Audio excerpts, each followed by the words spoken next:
So it's 2012, lots of great anime releases that year like Hyoka, K, Psycho Pass, really good stuff. This was also the year Sword Art Online released. Now, don't leave yet. I know what you're thinking, but this video isn't about Sao. Let me cook, alright? I personally don't like Sao. I watched 3 seasons and I still didn't like it, but there was one thing in that anime that interested me. The anime MMORPG concept. That idea fascinated me and stuck with me for a while. I know that there have been anime type games, but never an anime MMO. No, actually, Final Fantasy XIV exists. Yeah. Although I wasn't really a fan of the art direction and I never really got into it. But to my surprise, I found a game that looks and feels like an anime MMO. It covered all the bases I could ask for. It scratched every itch that I felt for years ever since I saw that concept for Sao. Art direction, gameplay, story, social aspect, cosmetics, and more.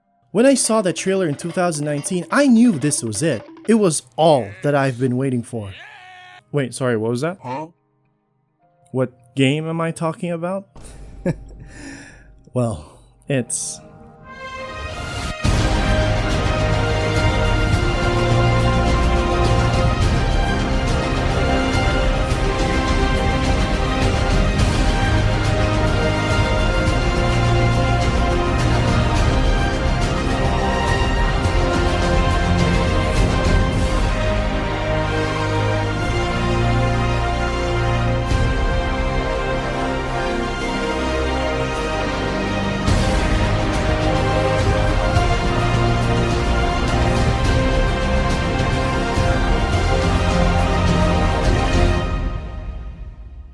Hello weebs and gamers, it's me, ya boy, Cypher, and if you're one of those dudes hungry for Blue Protocol content, you've come to the right place. For those who are new, however, stick around. That title isn't bait, and I'll explain the reason why further down the line. Right now, I'm only going to cover my experience playing the game on the JP server because, you know, Amazon has been surprisingly silent ever since the start of the year, and it's kind of a shame that the game hasn't really been talked about for a while now. So the first trailer for Blue Protocol came out in 2019, nearly 5 years ago. I saw that trailer and was like, yeah, you got me. Hook, line, and sinker, you fucking got me. The snippets of the story was really great, a bit of gameplay being shown, and the music. Like, what the hell? This is peak. This is it. So I waited, and I waited, and I waited, and I waited. Until it finally released on the JP server. But that's fine, your boy can speak and write moonrunes, so it's time to finally dive in. And now, we're gonna talk about the story. Blue. You see a vortex, a hole. You're being transported like a worm, traveling through time, to a room. Light gathers and a figure forms. That's you. Who are you? Awoken yet unfulfilled, you walk sluggishly through an empty and unfamiliar hallway. You stumble your way into a room. You are not alone. A mechanical beast attacks and pins you down. You kick it away, but you're surrounded. No way out of this one. You think of a weapon. A sword and shield manifest out of thin air. It's do or die. You fight and destroy some of them, but they keep coming. Like an infestation, they keep popping up one after the other. Finally, you've had enough. In one fluid motion, one quick stroke, they're all torn to pieces. It is done. But someone's there. Another one. An enemy?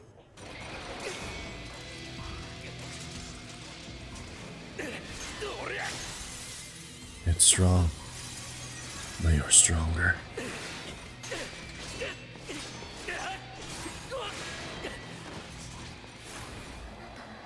A voice. A light. You can't move. Who are you? Who is this? Who am I? Hope? What are these words flowing into my head? An enigma. An epiphany. Why? Who? Get out of my head. Get out of my head! But light. You're in my way! Oh. The spear strikes true and through. Your time is up. The spearman stares at you in interest.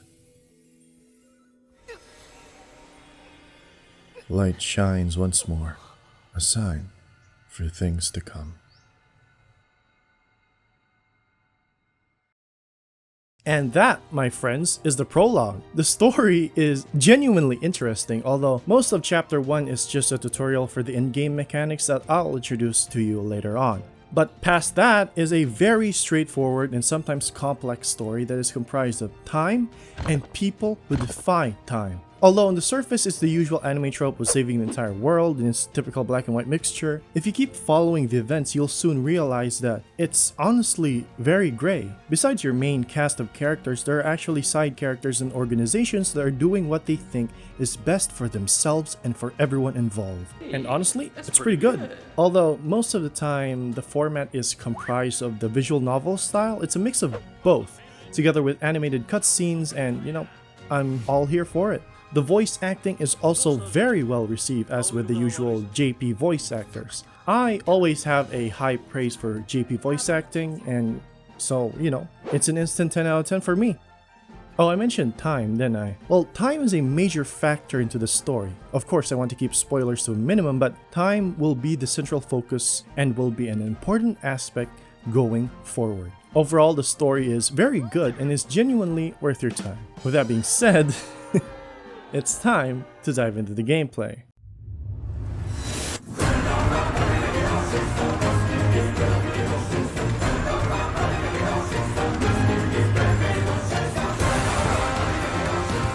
The gameplay is primarily comprised of basic attacks, skills, and dodging, and by doing quests and hitting those enemies with a 1, 2, 3 good night, you'll get EXP, which in turn raises your class level and unlocks more of your skills and passives. I say class level because at the time of writing there is a total of 6 classes to choose from. The Blade Warden, which is a sword and shield DPS tanker, the Twin Striker, a dual axe wielding DPS, the Keen Strider, a bow support type unit, the Spell Weaver, a staff mage capable of AoE damaging spells, the Foe Breaker, a hammer wielder who can also be a sub-tank, and then finally the Blitz Lancer, which is a spear wielder who specializes in close range AoE attacks. Now of course these are just a general overview of these classes, but they have various skills and combinations that can synergize well with other classes, which can benefit everyone in the long run. For example, a Foe Breaker is a good unit to pair with a Spell Weaver because it can group enemies together for the Spell Weaver to land their AoEs in. Now, I won't go into depth with all of the classes because I honestly haven't really played much of them, except for the main class that I chose, being Spell Weaver. That being said, you can choose whatever you want as long as you're happy with it. Now, in regards with the UI and tutorials, I will walk you through the process. It will, feel overwhelming at first, but once you get to know how the game works, it's actually very simple. It mainly compromises of weapons, Enhance Imagine, Battle Imagine, and class passives. Weapons can be obtained via dungeon or through crafting. Most of the time though, you're going to be going through dungeons to clear them, since weapon drops are usually granted, although the type will be randomized. Crafting usually is a no-go, simply because you have to do adventure board quests just so you could unlock their recipes. And board quests are extra side quests you need to do in order to unlock the crafting recipe for a specific weapon series. But why do that? We can just farm it. Limit breaking is a thing in this game as well, but unlike in other MMOs where if you limit break something and it fails, the weapon just ceases to exist. Here in Blue Protocol, you won't lose the weapon, but you'll just lose time and wonder why you failed to limit break a weapon 21 times in a row with an 80% chance. You can limit break said weapon up to a total of 5 times. You can still limit break past that point, but the reason for doing so involves ability plugs. And no, you're thinking of a different plug. Ability plugs are extra options that can either boost your stats or your skills. Your plugs have a chance to roll 1 to 5 star versions when you slot it in, with 5 being the highest and 1 being the lowest. Now here's where limit breaking comes into play. Slotting in a 5-star ability plug into a new weapon and then using that weapon to limit break that into your current +5 weapon will allow you to transfer that plug to your current weapon. Are you following me here? Good. So you don't have to keep removing your plugs to roll for better ones. You can just replace them through limit breaking. And it's fucking great. Now comes the Battle Imagine and Enhance Imagine. Enhance Imagine are basically stat sticks that you can also get bonuses from, such as increased damage for certain types of enemies, or maybe 100% resistance to some status effects like poison, paralysis, or stamina drain, you know, those kind of stuff. Meanwhile, Battle Imagines on the other hand are stat sticks as well, but are more like Pokemons. You can summon these creatures and you'll get either bonuses from them, some healing, or you debuff the enemy. It's all straightforward and you can limit break them to 5+ as well. Then there's class passives. They're things that you can unlock when leveling your class, and you can use 2 of those passives on other classes, which incentivizes upgrading different classes. Currently, the class level cap is 60, and usually your main way of gaining EXP points is by doing dungeons and such. Throughout the world, there are dungeons that you can enter to farm in, and these are your main source of weapon drops, Enhance Imagine drops, crafting materials, and EXP, sometimes ability plugs as well. There is a money currency which is called Lumo, and your main way of gaining Lumo is by selling weapons that you don't need, and then there are battle arenas where you can farm for ability plugs and compete with other players for leaderboards. This game currently does not have a PvP system, and it won't come anytime soon as the devs are mainly focused on PvE content. Now, the game isn't really open world. It has the same system as Final Fantasy XIV, where there are areas that are split for loading screens, although the map and play areas are very huge. There are also raids, which is another avenue for EXP gain, and GC currency, which is used to exchange for cosmetic items and other things. Now, although your cap for your class is 60, you can still gain EXP and get a certain currency past level 60 that you can exchange for various goodies in the exchange shop. And finally, your character has 8 skill slots and can alternate with the Alt button for easy access to your spells. The gameplay is amazing. It certainly isn't revolutionary, but it's great. It does well enough that it keeps you engaged with its more hands-on mechanic when playing the game. And this is where my praise ends. The game has a lot of underlying issues that it needs to improve on. For starters, the endgame loop is boring and tedious. It's just farming in advanced dungeons for enhanced imagined weapons. It's just farming endlessly for ability plugs and optimizing your chosen weapon. Raids for farming the GC currency, or maybe you're a bit competitive and want to try out the leaderboards. But after you've done all of that, what's next? Fishing? Time attack? Taking scenic photos for your profile card? Another bad case of the Genshin Impact syndrome. It isn't fulfilling, and it sure as hell isn't enjoyable. It's a slog. The game has a complete lack of endgame content. It feels empty, and it's just a mindless grind for optimization. It's disheartening, paired with the fact that there aren't really that many side quests to go for. Not enough for you to distract yourself until the next update that they'll release once every few months. Not to mention the complete lack of points of interest in their incredibly huge but empty map. It's just filled with enemies, materials, and world bosses that you can farm for Battle Imagine. And you know what? That's it. There's not much at all. The game feels incredibly unfinished, and I wish it could be more. But it isn't. And it's just another waiting game for something to be added. Something that could revitalize and satiate our hunger for content. But it isn't all gloom and doom. One thing that has kept me going through this game is my bizarre interactions with strangers. What the fuck? No, that's not a mount. What the fuck is that? what am I looking? It's so slow. It's so fucking slow. What is that? What the fuck? Sometimes I would break into laughter or get amazed at some idle group-looking folks dancing in the middle of the street. It's that magic that MMOs have. The social interactions.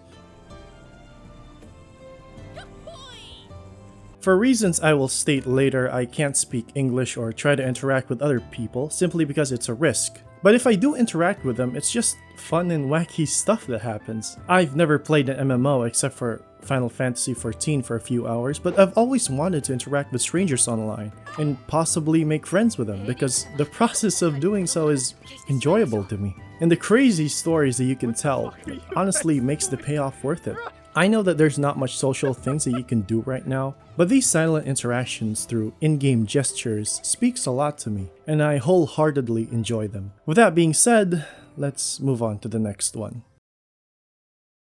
28 samples! You didn't want to leave him a chance. Did you feel anger? Hate? He was bleeding, begging you for mercy. This part of the video won't be a review part, but more akin to ranting about my personal gripes with what's been happening to this game. The title of this video is true. You can never play this game. Why? Because they ban anyone who is playing the game outside of Japan. They do this with or without you using a VPN. Now, there is a way to play the game through a series of convoluted methods, and I won't show it here because I don't want to risk getting banned myself, but I will tell you that this information is accessible on the internet. All you gotta do is just search. Going back to the matter at hand, it genuinely pisses me off why they would do this. Like, there is no real reason to do this at all. All they're doing is pushing away potential customers for their already financially crippled game. This is also considering the fact that they had a rough launch start with their endless issues and mismanagement, causing a huge chunk of their Japanese player base to stop playing their game. What's worse is that they never really stated a real reason as to why they're banning people. Whether they made a deal with Amazon, or maybe they just have trouble accommodating foreign IPs into their servers, or maybe it's just racially motivated. I don't know.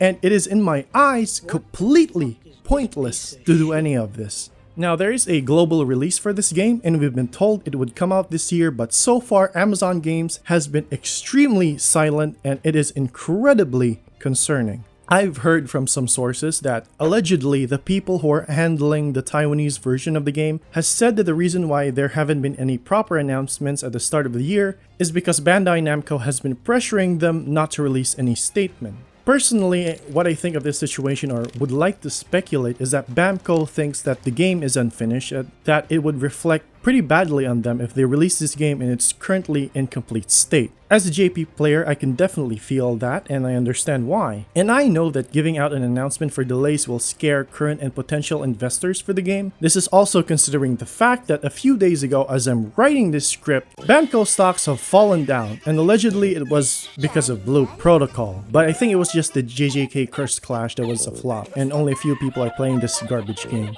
But considering all that, the player base is just left confused, hanging in the air with a huh sound effect being played over and over again. People want this game, man, like they really want it. I go to the community Discord server, and every single day there is at least a few dozen people asking if whether the game is out or if the release date was announced. The game clearly has an audience, and one by one they're leaving because they got sick and tired of waiting for nearly 5 fucking years. Now, I know this game went through development hell because they went through the COVID pandemic. They most likely lost funding as well and lost people along the way. And Bamco saw the slow crawl of development for the game and probably thought that this was a sinking ship. This also knowing that this free game's main choice of monetization is through cosmetics, using gacha as the main source. Like, I get it. It's free, it's a big game, and it's hard to maintain, so they're definitely making the cosmetics a pay-to-get thing. That's why the character customization at the start has the worst yee-ass haircuts. And I have no problem with it since it's just cosmetics and overall it won't affect your gameplay. But even with all of that, they're still in the red simply because they just don't have enough customers willing to spend for all of this. I blame Bamco for this because they clearly left the game to its own devices, causing this mismanagement, and instead they started focusing on their shitty-ass anime arena battlers that nobody asked for. This is why your goddamn stocks plummeted on Valentine's Day nonetheless. It's disheartening. It really is, but...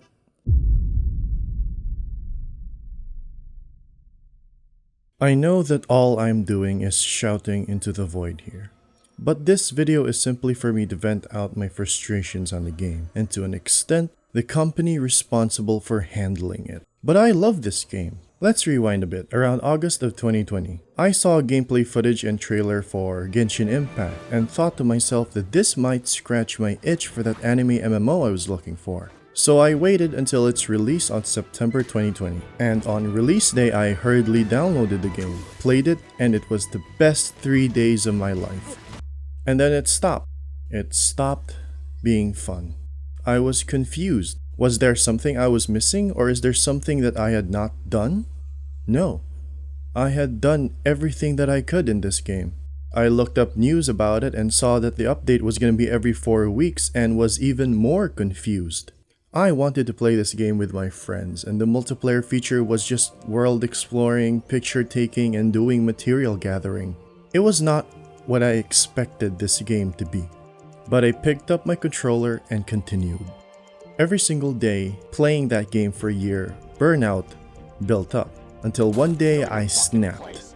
I was done, and it was during the anniversary of the game. This was not what I wanted. This was not it.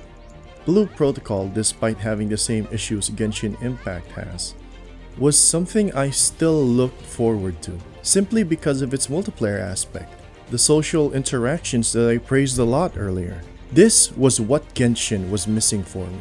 Despite my anger and frustrations made clear earlier, I still want this game to succeed because I love it, because I see that this game has so much potential, and I am not alone in that thought.